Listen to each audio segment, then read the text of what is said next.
Want to replace your freezer door? With these steps, you'll have it fixed in no time.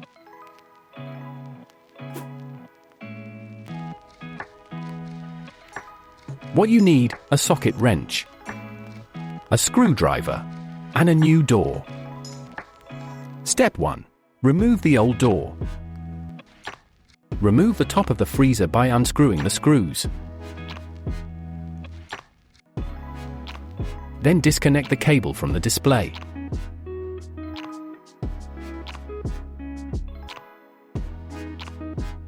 Unscrew the top hinge and lift out the old door.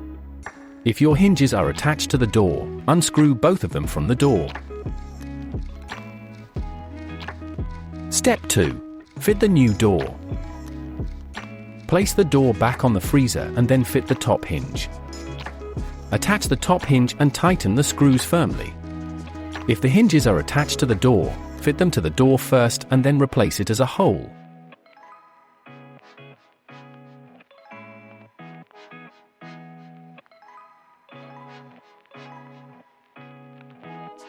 You have replaced the door and the freezer is ready to use again.